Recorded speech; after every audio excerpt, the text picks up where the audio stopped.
अस्सलाम वालेकुम। आज मैं आपके साथ एज प्रॉब्लम को डिस्कस करूँगा।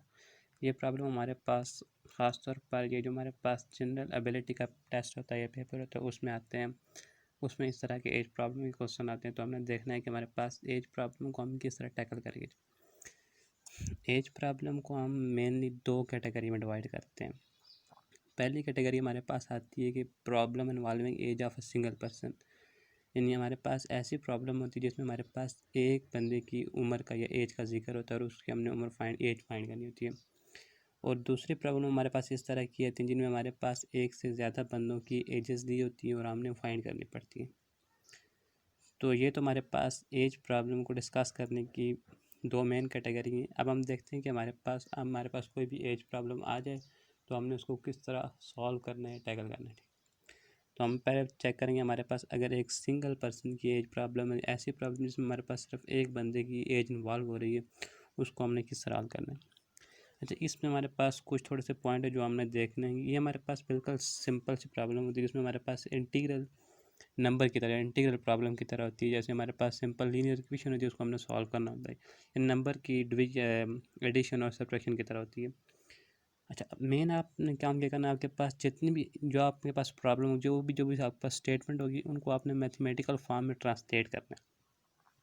कैसे ट्रांसलेट करेंगे वो हम एक क्वेश्चन देख लेते हैं। जो हमारे पास एग्जांपल है जिसमें हमारे पास एक सिंगल पर्सन की एज को डिस्कस की गई और हमने फाइंड करनी।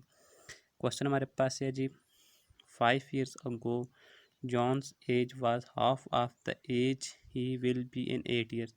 How old is he now? Question हमें ये कह रहा है कि हमारे पास 5 साल पहले जो जॉन की एज थी वो आज से 8 साल बाद जो उसकी एज होगी उसके हाफ के इक्वल है। हमने बताना ये है कि अभी उसकी एज क्या होगी। एक बार फिर बताता हूँ क्वेश्चन हमें क्या कहता है। क्वेश्चन हमें ये कह रहा है कि हमारे पास आज से 5 साल पहले जो जॉन की एज थी वो आइंदा 8 साल के बाद जो उसकी एज होगी उसके हाफ के इक्वल है। हमने बताना है कि अभी उसकी एज क्या है। तो हम कैसे हल करेंगे, हम सपोज करते हैं कि प्रेजेंट टाइम के ऊपर उसकी एज क्या है, हमारे पास एक्स, ये हमने फाइंड करनी है। यानी प्रेजेंट टाइम के ऊपर उसकी एज क्या है जो हमने फाइंड करना चाह रहे हैं, उसको हम एक वेरिएबल या अननोन का नाम दे देते हैं। जो हमने फाइंड करना है वो हमारे पास क्या है, एक्स। अभी हमने देखना है, देखो हमारे पास 5 years ago, 5 साल पहले उसकी एज क्या होगी, जॉन्स एज 5 years ago, जाहिर है अभी उसकी एक्स एज है। तो 5 साल पहले उसकी हम क्या करेंगे, एक्स में से 5 years को माइनस कर देंगे, तो ये हमारे पास उसकी एज आ जाएगी 5 साल पहले की। दूसरी स्टेटमेंट हमारे पास कह रही है कि हमारे पास age will be in 8 years, यानी 8 साल के बाद उसकी एज क्या होगी। ये हमारे पास उसकी एज है 8 साल के बाद। ये तो हमने डिस्कस कर ली कि उसकी प्रेजेंट टाइम के ऊपर एज 5 साल पहले की एज और 8 साल के बाद की एज। अभी हमने ये रिलेशन देखना है कि इनमें हमारे पास रिलेशन क्या है। रिलेशन हम क्या कहते हैं, हमारे पास 5 years ago जॉन्स की जो एज थी वो आइंदा 8 साल के बाद जो उसकी एज होगी उसके हाफ के इक्वल है। तो इसको हमने मैथमेटिकल फॉर्म में लिखा है, जो ये हमारे पास 5 साल पहले जॉन की ये थी, ये 5 साल पहले जो उसकी एज थी, 8 साल के बाद जो उसकी एज होगी उसके हाफ के इक्वल। ये हमारे पास स्टेटमेंट लिखी हुई है जिसको हमने ट्रांसलेट किया है।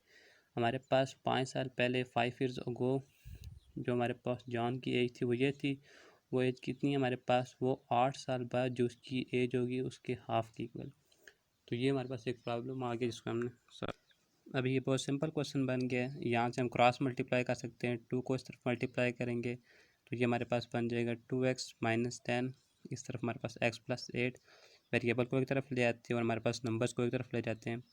2x माइनस एक्स हमारे पास आ जाएगा x, 8 प्लस 10 हमारे पास आ जाएगा 18। तो ये हमारे पास जॉन की प्रेजेंट एज आ जाएगी, ये अभी जो उसकी एज है। जी, दूसरी तरह की जो हमारे पास सेकंड कैटेगरी है, ये एज प्रॉब्लम क्यों हमारे पास है, जिसमें हमारे पास मोर देन 1% की एजेस इन्वॉल्व होती हैं। अच्छा, इसमें हमारे पास पॉइंट क्या, हमने पर्सन की एजेस के दरमियान रिलेशन को सही तरह से समझना होता है, अंडरस्टैंड करना होता है। वो इस जो हमारे पास स्टेटमेंट लिखी है, वर्ड प्रॉब्लम है, उनको ट्रांसलेट करना है। और तीसरा हमारे पास अगर ये टेबल बनाना हमें आ जाए तो तीसरा हमारे पास बहुत आसान हो जाएगा। एग्जाम्पल देखते हैं, हमारे पास एग्जाम्पल है जी, John is twice as old as his friend Peter, Peter is 5 years older than Ali. In 5 years, John will be 3 times as old as Ali. How old Peter is now? इस problem में हम ये देख सकते हैं हमारे पास 3 individual हैं जिनकी एजेस दी गई हैं। एक तो हमारे पास जॉन है, दूसरा हमारे पास पीटर और तीसरा हमारे पास अली है। इनकी प्रेजेंट एज कुछ दी गई हैं और दूसरा हमारे पास प्रेजेंट एज नाउ एक हमने कॉलम ये बनाना है, दूसरा हमारे पास जो हमें टाइम पीरियड दिया गया होगा। जैसे आपके पास 5 साल पहले या 5 साल बाद की जो उनकी एजेस होगी, ये हमने 2 कॉलम बनाने हैं उनकी एजेस के। तो अभी हमने इसको अंडरस्टैंड करना है, हमने देखना है कि हमने किसकी एज फाइंड करनी है। How old Peter is now. इस सारी इन्फॉर्मेशन को यूज़ करके हमने पीटर की मौजूदा या प्रेजेंट एज निकालनी है। तो हम क्या करेंगे, हम जो पीटर की हमारे पास प्रेजेंट एज है उसको हम एक वेरिएबल का नाम देते हैं, एक एक्स का नाम दे देते हैं। जो हमारे पास प्रेजेंट एज ऑफ पीटर उसको हम एक्स का नाम दे देते हैं। ठीक है जी। अभी हमने देखना है, लिखा हुआ हमारे पास John is twice as old as his friend Peter. John की उम्र उसके दोस्त पीटर से दुगनी है, ट्वाइस है। तो हमारे पास पीटर की प्रेजेंट एज क्या है हमारे पास एक्स, तो जॉन की हमारे पास क्या हो जाएगी 2 टाइम ऑफ एक्स। ये हमने पहले स्टेटमेंट को ट्रांसलेट कर। दूसरा हमारे पास Peter is 5 years older than Ali. जो हमारे पास पीटर है वो अली से 5 साल बड़ा है। वो हम कैसे निकालेंगे, फर्स्ट यानी हमारे पास पीटर की एज अली से 5 साल ज़्यादा है, ये अली पीटर से 5 साल छोटा है। तो पीटर की प्रेजेंट एज एक्स आ गई, अली की कैसे आ जाएगी, हम 5 से माइनस कर देते हैं। ये हमारे पास तीनों इंडिविजुअल की प्रेजेंट एज आती है। अभी हमारे पास 5 साल का दौरानिया दिया गया है, इसको हमने किस तरह अंडरस्टैंड करना है। Ages of Peter Ali and John after 5 years, तो हमारे पास क्या होंगी, तमाम की एजेस में हमने 5-5 साल को ऐड कर देना है। 2x + 5 x + 5, और यहाँ से हम ऐड करेंगे तो 5 और 5 आपस में कैंसिल हो जाएंगे। तो ये तो हमने टेबल बना लिया जो हमारे पास इन्फॉर्मेशन दी हुई है प्रेजेंट एज और जो हमारे पास उनकी एज आफ्टर 5 ईयर्स होगी।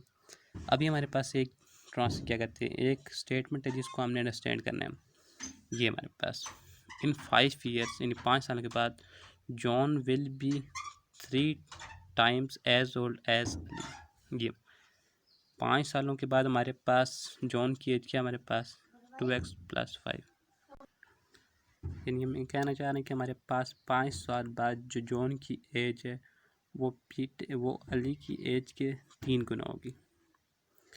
अच्छा, हमारे पास 5 साल बाद जॉन की एज हमारे पास क्या है 2x + 5, वो हमारे पास अली की एज के 3 गुना की इक्वल होगी, जो उसकी 5 साल बाद होगी। तो ये हमारे पास यहाँ से हम देख सकते हैं 2x + 5 = 3x। यहाँ से अगर हम इन वेरिएबल को क्या कहते हैं एक साइड पे कर दें और कांस्टेंट के, तो हमारे पास 5 = 3x - 2 और x हमारे पास क्या आ जाएगा 5। तो ये हमारे पास प्रेजेंट एज ऑफ पीटर आ जाएगी जो हम फाइंड। अच्छा जी, सेकंड कैटेगरी की हम एक और प्रॉब्लम देख लेते हैं जिसमें हमारे पास ages involving 1 than more person, एक से ज़्यादा पर्सनस की एज इन्वॉल्व हो रही है और हमने वो किस तरह फाइंड करनी है। चलिए स्टार्ट करते हैं। क्वेश्चन हमारे पास इस तरह है, age of A old as B is half as old as C, if the sum of their ages is 105, find their ages. इसमें हमारे पास 3 इंडिविजुअल हैं, ए बी और सी। उनकी एजेस का आपस में रिलेशन दिया गया है और उनकी एजेस का सम भी दिया गया है। हमने तीनों की एजेस फाइंड करनी है। तो कैसे करेंगे, सबसे पहला काम हम जानते हैं कि हमने क्या करना है, हमने टेबल बनाना है। टेबल में हमारे पास तो पहले इंडिविजुअल देखें कौन कौन से इंडिविजुअल हैं जिनकी हमने एजेस फाइंड करनी है। वो हमारे पास है ए बी और सी। दूसरा हमने उनकी प्रेजेंट एज डिस्कस करनी है, दूसरा कॉलम हमने क्या बनाना है। अगर तीसरा हमें कोई टाइम पीरियड दिया हो कि 5 साल बाद उनकी एज क्या हो गई या 5 साल पहले उनकी एज क्या थी, तो वो कॉलम हमें बनाना है। ऐसा कोई जिक्र नहीं तो हमने सिर्फ 2 कॉलम ही बनाना है, एक कैंडिडेट के नाम का या इंडिविजुअल के नेम का, दूसरा हमारे पास उनकी प्रेजेंट एज का। तो ये हमने देखना है। अच्छा, यहाँ से हम देख सकते हैं क्वेश्चन हमसे कहा गया कि हमारे पास ए बी से ए की एज बी के हाफ की इक्वल और बी की एज सी की हाफ की इक्वल है। ठीक है, तो हम सपोज कर लेते हैं कि हमारे पास जो सी की एज है वो एक्स है, एक अननोन है जो हमने फाइंड करनी है, हमारे पास क्या है जी एक्स।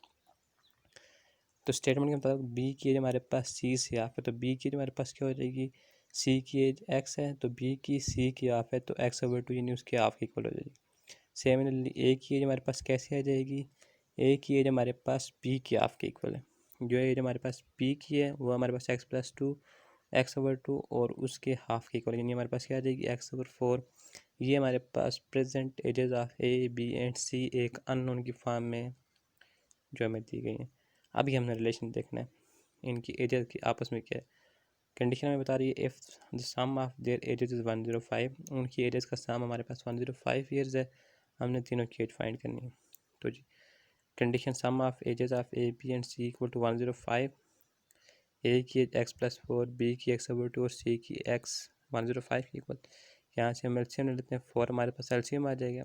x एलसीएम लेना तो आता होगा 2x + 4x 105, ऊपर 7x बन जाएगा, इसको हम क्रॉस मल्टीप्लाई कर देंगे तो भाई हमारे पास 420 हो जाएगा। तो x = 60, यानी एज ऑफ सी जिसको हमने x सपोज किया तो वो हमारे पास 60 आ गई। अभी हमने एज ऑफ बी हमारे पास कैसे आएगी। एज ऑफ बी हमारे पास x/2, x की value 60/30 years and age of A हमारे पास 50 एंड कैंसिलेशन के बाद हमारे पास है।